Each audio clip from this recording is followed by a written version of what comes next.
درود شریف پڑھ لیجیے. اللہم صلی علی محمد وعلی آل محمد کما صلیت علی ابراہیم انک حمید مجید. اللہم بارک علی محمد کما بارکت علی ابراہیم.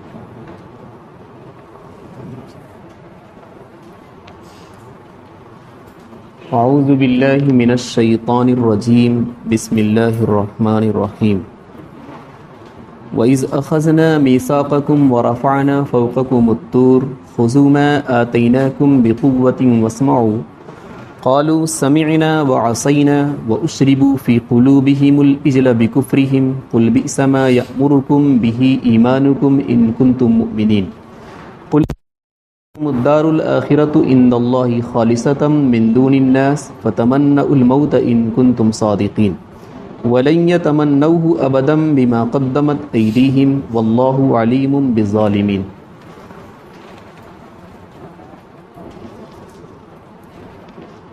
اللہ تبارک و تعالی نے موسیٰ علیہ السلام کو کوہ طور پر بلایا تھا کہ تم کوہ طور پر آؤ، ہم تمہیں ایک کتاب دیں گے، اس کتاب کو لے جا کر اپنی امت بنو اسرائیل کے سامنے رکھنا، اور بنو اسرائیل پورے طریقے پر اس کتاب پر عمل کرے گی.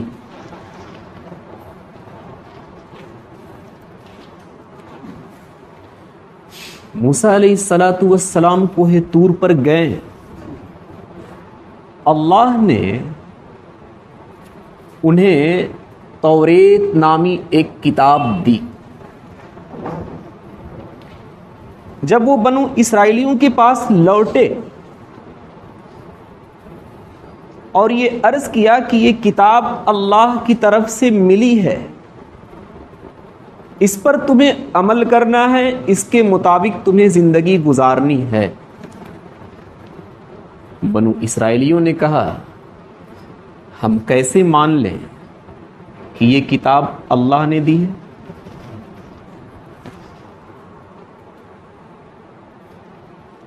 جب تک ہم اس کی آواز کو سن نہ لیں کہ اللہ نے یہ کتاب دی ہے، تب تک ہم آپ کی بات کو نہیں مانیں گے اور ہم اس پر ایمان نہیں لائیں گے. موسیٰ علیہ السلام نے سوچا کہ یہ تو عجیب و غریب قوم ہے، نبی پر بھی اعتماد نہیں رہ گیا. موسیٰ نے کہا کہ اچھا تم لوگ کوہ طور پر چلو، اللہ تبارک و تعالی جب دیا ہے یہ کتاب تو وہ ضرور تمہیں بتائے گا کہ ہم نے یہ کتاب دی ہے، اس لیے تم لوگ اس پر عمل کرو. بنو اسرائیلیوں میں سے 70 آدمی منتخب ہوئے کہ تم لوگ کوہ طور پر جاؤ اور اللہ کی آواز کو سنو کہ واقعتاً اللہ نے یہ کتاب دی ہے. 70 کے 70 کوہ طور پر پہنچے. اللہ تبارک و تعالی نے اپنی آواز سنائی کہ یہ کتاب میں نے دی ہے، موسیٰ علیہ السلام پر اتاری ہے، اس پر تم لوگ عمل کرو، اس کے مطابق تم لوگ زندگی گزارو. لیکن وہی بنو اسرائیل جسے یہودی کہا جاتا ہے، ان لوگوں نے کہا لن نؤمن لک حتی نری اللہ جہرا، اب بھی ہم نہیں مانیں گے. کیا پتہ یہ اللہ تبارک و تعالیٰ کی آواز ہے یا کسی دوسرے کی آواز ہے. جب تک اللہ تبارک و تعالیٰ کو سامنے آنکھوں سے نہیں دیکھ لیں گے تب تک ہم نہیں مانیں گے کہ یہ کتاب اللہ نے دی ہے. یہ بات بڑی سخت تھی.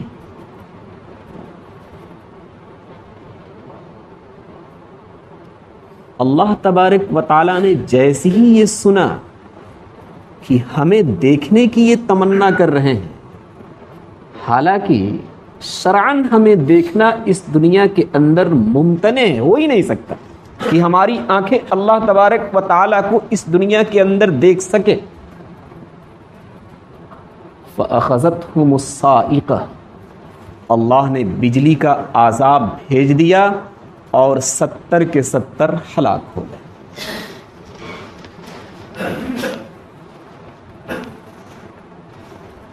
یہ آنکھیں جو ہیں ہمیں اور آپ کو یہ سمجھ میں آتا ہے کہ آنکھیں ہماری دیکھ رہی ہیں، آنکھوں کا کوئی کمال نہیں ہے۔ اللہ تبارک و تعالی ان آنکھوں کے اندر دیکھنے کی طاقت اور قوت دے گا تب ہم کسی چیز کو دیکھیں گے، ورنہ اگر قوت نہ دے، آنکھیں صحیح سالم رہے گی تو ہم دیکھ نہیں سکتے۔ قوت پر اس کا دارومدار۔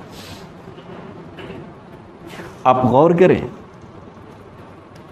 آپ صلی اللہ علیہ وسلم کے پاس صحابہ کرام بیٹھے رہتے تھے، حضرت جبرائیل آتے تھے، آپ صلی اللہ علیہ وسلم کی آنکھیں حضرت جبرائیل کو دیکھتی تھیں، لیکن صحابہ وہی بیٹھے ہوئے ہیں، صحابہ کی آنکھیں حضرت جبرائیل کو نہیں دیکھتی تھی۔ پتہ یہ چلا کہ آنکھوں کا کوئی کمال نہیں ہے، اللہ کی قدرت کا کمال ہے۔ اللہ تعالیٰ ان آنکھوں کے اندر جس چیز کو دیکھنے کی طاقت پیدا کرے گا ہم اس چیز کو دیکھ سکیں گے، اور اگر طاقت پیدا نہیں کرے گا ہم اس چیز کو نہیں دیکھ سکیں۔ آسیب زدہ، جسے ہم لوگ کہتے ہیں کہ اسے جنات نے پکڑ لیا، اسے بھوت نے پکڑ لیا، وہ آسیب زدہ اپنے جنات کو دیکھتا ہے، لیکن اس کے گھر والے وہاں بیٹھے رہتے ہیں، پھونک جھاڑ کرنے والے مولوی لوگ وہاں بیٹھے رہتے ہیں، ان لوگوں کی آنکھیں جنات کو نہیں دیکھتی۔ کیوں؟ آسیب زدہ کی آنکھوں کے اندر اللہ نے جنات کو دیکھنے کی طاقت پیدا کر دی ہے، جس کی وجہ سے وہ دیکھ رہا ہے، اور جو اس کے علاوہ لوگ ہیں ان کی آنکھوں کے اندر اللہ نے طاقت اور قوت پیدا نہیں کی، جس کی وجہ سے وہاں رہ کر بھی وہ جنات کو نہیں دیکھ رہے۔ رات میں بلی ہمیں آرام سے دیکھ لیتی ہے، لیکن ہم بلی کو نہیں دیکھ پاتے، وجہ وہی ہے، اللہ نے طاقت پیدا نہیں کی۔ اللہ نے کہا کہ تم دنیا کے اندر مجھے دیکھنے کی تمنا کر رہے ہو، ابھی وہ طاقت تمہاری آنکھوں کے اندر نہیں ہے، یہ بہت بڑی بات ہو گئی۔ اس لیے اللہ تبارک و تعالیٰ نے بجلی کے عذاب میں ان کو گرفتار کر لیا۔ وَإِذْ قُلْتُمْ يَا مُوسَىٰ لَن نُؤْمِنَ لَكَ حَتَّىٰ نَرَى اللَّهَ جَهْرَةً فَأَخَذَتْكُمُ الصَّاعِقَةُ، بجلی نے انہیں پکڑ لیا۔ ہاں، یہی ایمان والا جب حساب و کتاب کے بعد جنت میں چلا جائے گا تو انہی آنکھوں کے اندر اللہ تبارک و تعالیٰ طاقت اور قوت دے گا، اور وہاں اللہ تبارک و تعالیٰ کو سامنے دیکھے گا۔ حدیث پاک کا مضمون ہے کہ اللہ تبارک و تعالیٰ جنتیوں کو جنت میں ڈال دینے کے بعد فرمائیں گے کہ کسی نعمت کی کمی محسوس ہو رہی ہے؟ وہ سارے جنتی بیک زباں ہو کر کہیں گے کہ اللہ، ساری نعمتیں ہمیں مل گئی، کسی بھی نعمت کی کمی محسوس نہیں ہو رہی ہے۔ اللہ فرماوے گا کہ ایک بہت بڑی نعمت ابھی باقی ہے، اب میں تم لوگوں کو وہ دینے والا ہوں۔ جنتی بھی حیران ہو جاویں گے، اب کون سی بڑی نعمت ہے؟ اللہ تبارک و تعالی جنتیوں کے سامنے آوے گا اور عرض کرے گا کہ اب اپنی آنکھوں سے مجھے دیکھو۔ یہ سب سے بڑی نعمت ہوگی۔ سارے جنتی ان کی آنکھوں کے اندر اللہ تبارک و تعالیٰ دیکھنے کی طاقت اور قوت پیدا کر دے گا، ان آنکھوں سے اللہ تبارک و تعالیٰ کو جنت کے اندر یہ سب ایمان والے دیکھیں گے۔ تو ابھی ان آنکھوں کے اندر اللہ کو دیکھنے کی طاقت نہیں ہے، آئندہ ان آنکھوں کے اندر اللہ طاقت پیدا کرے گا تو ہم دیکھیں گے۔ الغرض اللہ تبارک و تعالیٰ نے بجلی کا عذاب بھیج کر 70 لوگوں کو ہلاک کر دیا۔ موسیٰ علیہ السلام گھبرا گئے۔ ایک تو بنو اسرائیل ہمارے اوپر ویسے ہی شک میں ہیں، ہم نے اللہ کا واسطہ دے کر ان کے سامنے کتاب پیش کیا تو ان لوگوں نے کہا ہم نہیں مانیں گے، چلو ہمیں لے چلو کوہ طور کے پاس تاکہ سمجھیں کہ واقعتاً اللہ نے یہ کتاب دی ہے۔ اب اگر ہم یوں ہی خالی ہاتھ جاویں اور 70 لوگ یہیں پڑے رہ جائیں تب تو اور ہم متہم ہو جائیں گے، اور بنو اسرائیل یہ کہیں گے کہ ان 70 کو لے جا کر حضرت موسیٰ علیہ السلام نے خود مار ڈالا۔ اللہ سے موسیٰ علیہ السلام نے عرض کیا کہ اللہ اب تو بات آگے بڑھے گی، اس لیے تو انہیں دوبارہ زندہ کر دے۔ ثم بعثناکم من بعد موتکم لعلکم تشکرون، اللہ نے فرمایا ان لوگوں کو مر جانے کے بعد ہم نے دوبارہ زندہ کر دیا۔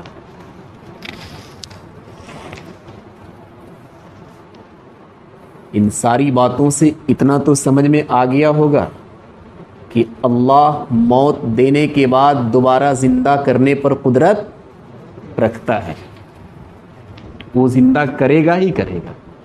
ہماری ہڈیاں چاہے جیسی ہوں، راکھ بنا کر اڑا دی گئی ہوں، سمندر کے اندر بہا دی گئی ہوں، یا مٹی کے اندر دفن کر دیا گیا ہو، کیڑے پورے طریقے پر کھا گئے ہوں، اس کے لیے کوئی بڑی چیز نہیں ہے۔ جب بغیر نمونے کے اللہ تبارک و تعالی ہمیں پیدا کر سکتا ہے تو نمونہ آ جانے کے بعد پھر اللہ تبارک و تعالی دوبارہ ضرور پیدا کرنے پر قادر ہے۔ اللہ نے ان 70 کو دوبارہ زندہ کر دیا۔ وہ گئے بنو اسرائیلیوں کے پاس، بنو اسرائیلیوں نے پوچھا کہ کیا ہوا، یہ واقعتاً اللہ تبارک و تعالیٰ نے یہ کتاب دی ہے، کیسے پتا چلا؟ کچھ باتیں ہوئی اللہ تبارک و تعالیٰ سے۔ ایک تو موسیٰ علیہ السلام کی جو شریعت تھی عام شریعتوں سے کچھ سخت تھی،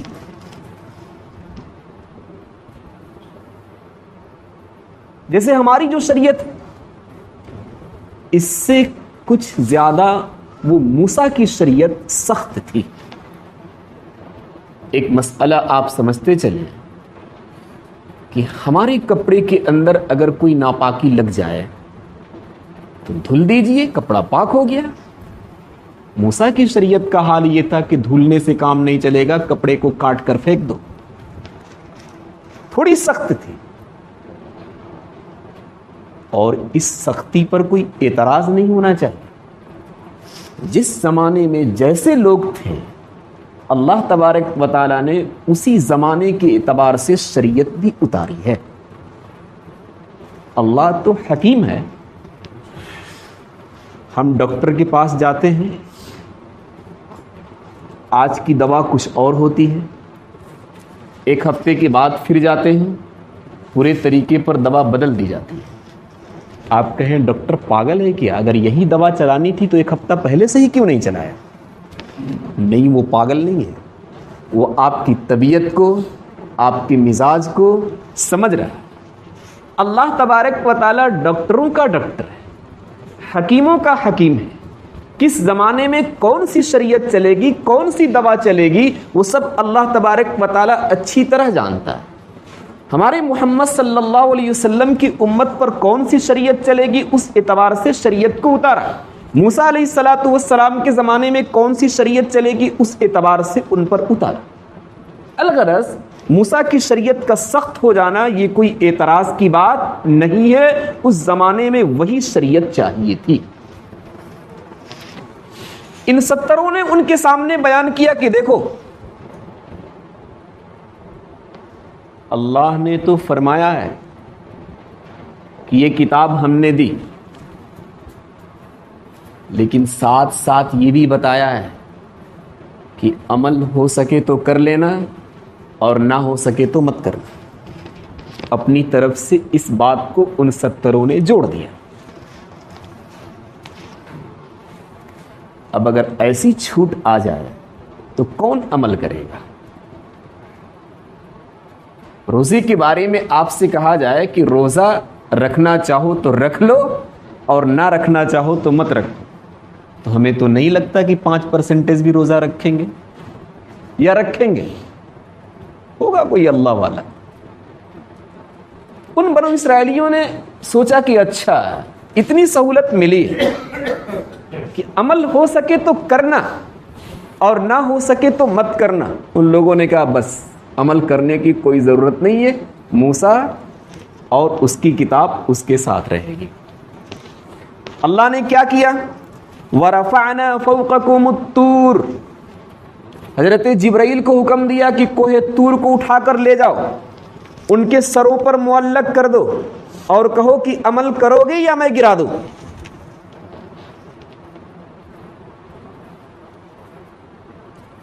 اب تو معاملہ سخت ہو گیا۔ اب وہ کیا کرتے؟ اللہ نے فرمایا خذوا ما آتیناکم بقوۃ واسمعوا، پکڑ لو اس کو جو ہم نے تمہیں دیا ہے طاقت کے ساتھ، اور سنو۔ قالوا، ان لوگوں نے دیکھا کہ کوہ طور تو سامنے ہے، اگر ہم نہیں مانیں گے تو حضرت جبرائیل کوہ طور کو چھوڑ دیں گے، سب کے سب ہلاک۔ ان لوگوں نے کہا سمعنا، ہم نے مان لیا۔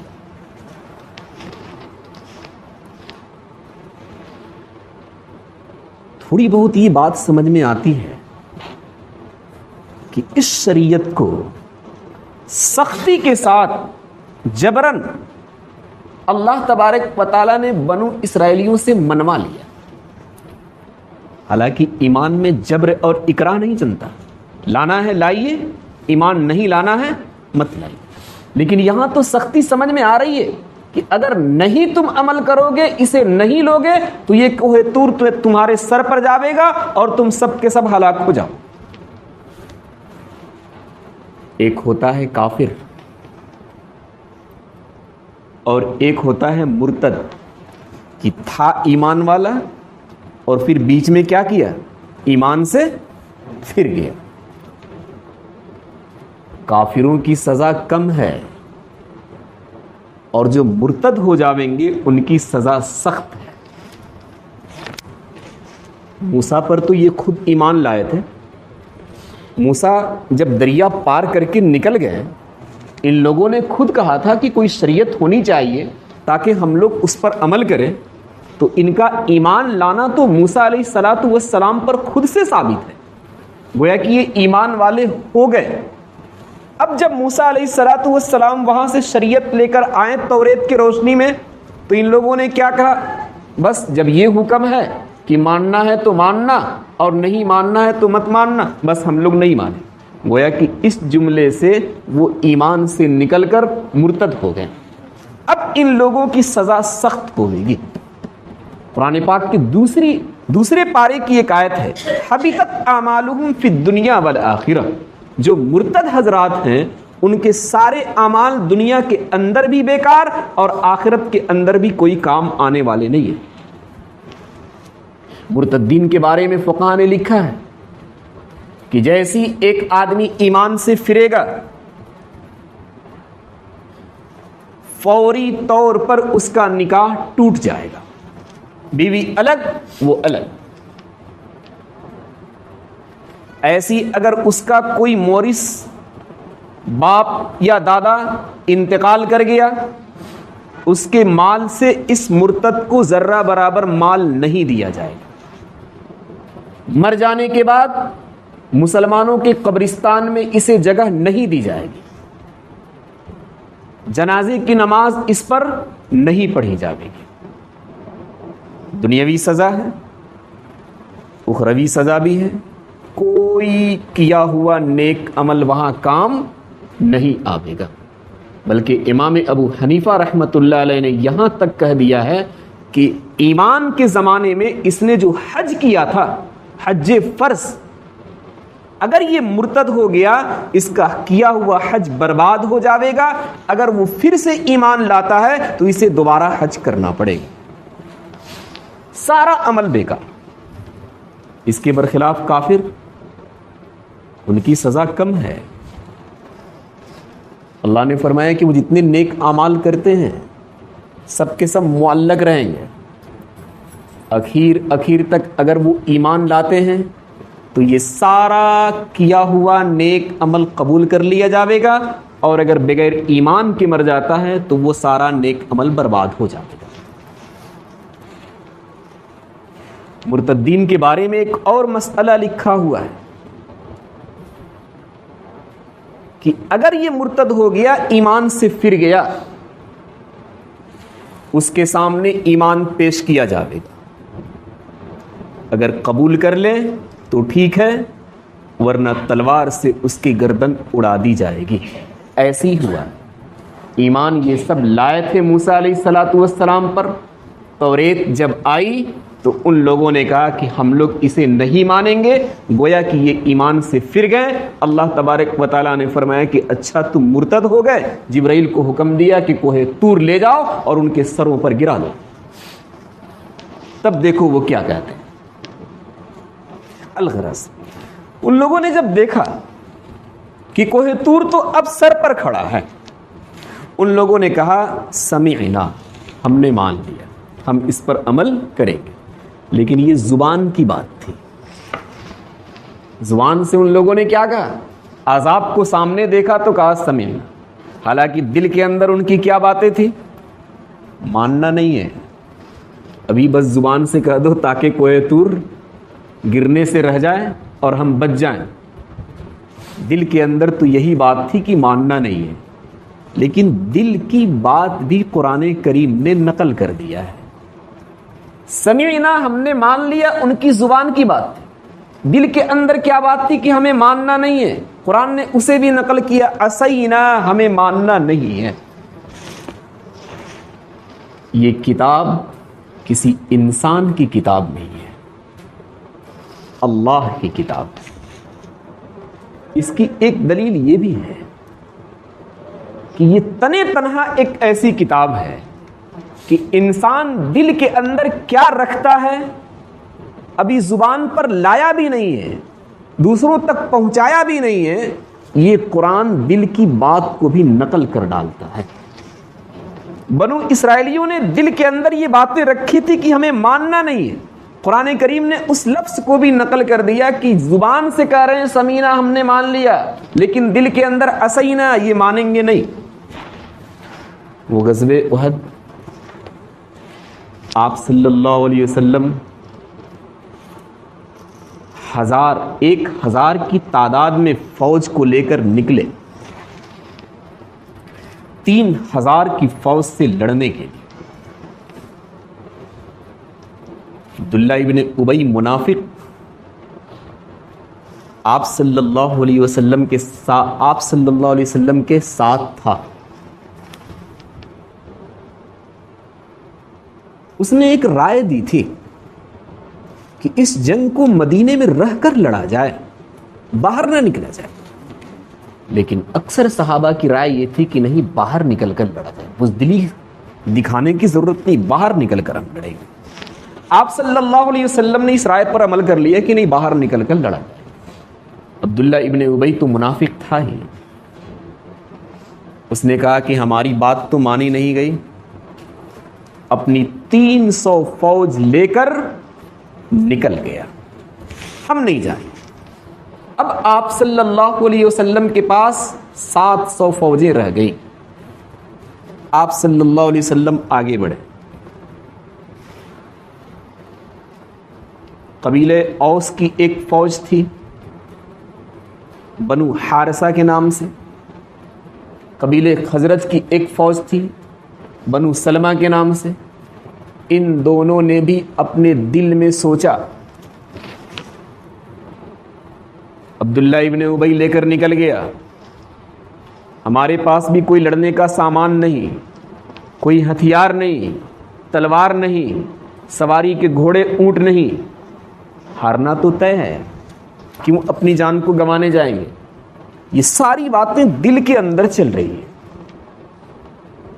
زبان پر نہیں آئی ہے، کسی سے ان لوگوں نے بولا بھی نہیں. اللہ نے فرمایا اذ ہمت طائفتان منکم ان تفشلا، تم میں سے دو جماعتیں ارادہ کر رہی ہیں ناکامی کا کہ ہم ہار جاویں گے۔ قرآن ایسی کتاب ہے کہ دل کی باتوں تک نقل کر ڈالتا ہے۔ یہ کسی انسان کی کتاب کا کمال نہیں ہو سکتا جو کسی کے دل کی بات کو نقل کر ڈالے۔ الغرض سمعنا وعصینا، ان لوگوں نے کہا زبان سے کہ ہاں ہم عمل کریں گے، لیکن دل کے اندر کچھ اور تھا۔ وَأُشْرِبُوا فِي قُلُوبِهِمُ الْإِجْلَ بِكُفْرِهِمْ، یہ دل کے اندر نافرمانی کہاں سے آ گئی؟ بچھڑے کی پرستش جو ان لوگوں نے شروع کی تھی، وہاں سے جو ان کا کفر ظاہر ہوا تھا، یہ کفر ان کے دل تک بیٹھ گیا تھا۔ اس کفر کے دل کے اندر بیٹھ جانے کی وجہ سے ایمان کی کوئی بات انہیں سمجھ میں نہیں آ رہی۔ یہ دل، اس کے اندر صرف اور صرف جگہ اللہ کی ہونی چاہیے۔ اگر غیر اس کے اندر گھسے گا تو پھر ایمان کا خطرہ ضرور ہے، ایمان ایک دن خارج ہو جائے گا۔ وہی کفر ان کو مجبور کر رہا تھا کہ عمل کرنے کی کوئی ضرورت نہیں۔ تھوڑی سی اس بات کو ہم سمجھتے ہیں۔ ہمارا تعلق غیروں سے 4 طریقوں کا ہوتا ہے: مواسات، مدارات، معاملات، موالات۔ مواسات کا مطلب یہ ہے کہ غیروں سے جو ہمارا تعلق ہے، ہمدردی، خیرخواہی، بس اتنا ہی کرنا ہے۔ اپنی ہمدردی دکھانی ہے، خیرخواہی دکھانا ہے۔ اتنا تعلق غیروں سے اسلام نے برداشت کیا ہے کہ یہ چلے گا۔ مدارات، غیروں سے ہم نے دوستی کی تاکہ ہم اچھے اخلاق پیش کریں، اچھا برتاؤ اس کے سامنے رکھیں تو وہ بھی ہماری طرف مائل ہو جائے کہ نہیں، اسلام اسے کہا جاتا ہے۔ معاملات، غیروں کے کارخانے میں آپ کام کریں، کوئی غیر آپ کے کارخانے میں کام کرے، آپ ان سے لین دین کریں، تجارت کا معاملہ کریں، یہ سب جائز ہے۔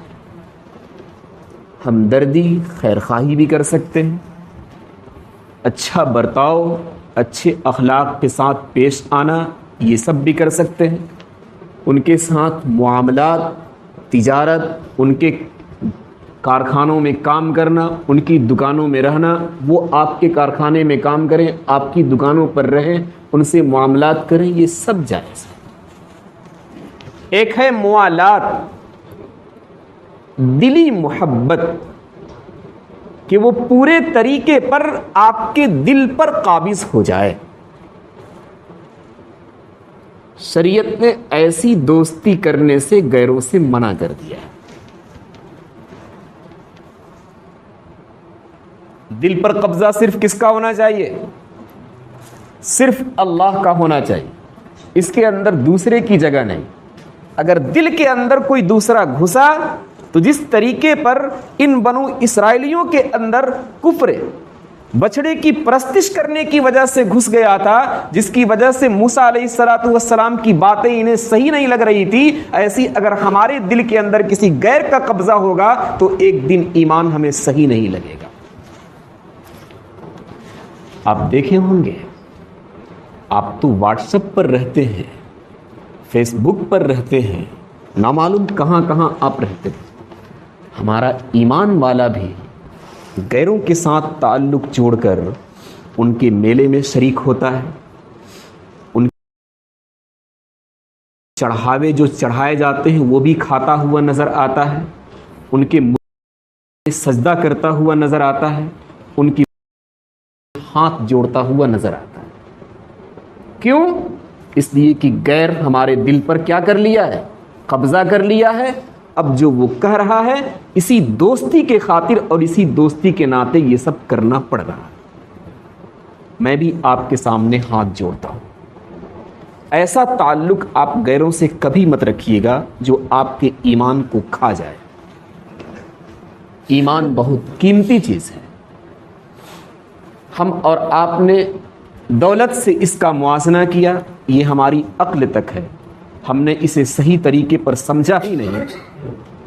سب کچھ اگر بک جائے، سب کچھ برباد ہو جائے، لیکن ایک کامل اور عقل والے کی پہچان یہی ہے کہ اپنے دل کے اندر ایمان لے کر چلا جائے تو وہ دنیا کے اندر بھی کامیاب سمجھا جاوے گا اور آخرت کے اندر بھی کامیاب سمجھا جائے گا۔ ایسی دوستی سے آپ بالکل الگ رہیے گا، خیرخواہی کیجیے گا، ہمدردی کیجیے گا، اچھا برتاؤ کیجیے گا، اس کے ساتھ معاملات کیجیے گا، تجارت کیجیے گا، سب کیجیے گا، لیکن وہ آپ کے دل پر قابض ہو جائے، آپ ان کے میلوں میں چلے جائیں، آپ ان کے تہواروں میں چلے جائیں، ان کی سامنے چلے جائیں، آپ وہاں ہاتھ جوڑنے لگے، آپ وہاں سر پٹکنے لگے، اس کا مطلب یہ ہے کہ آپ کا دل گھم چکا ہے۔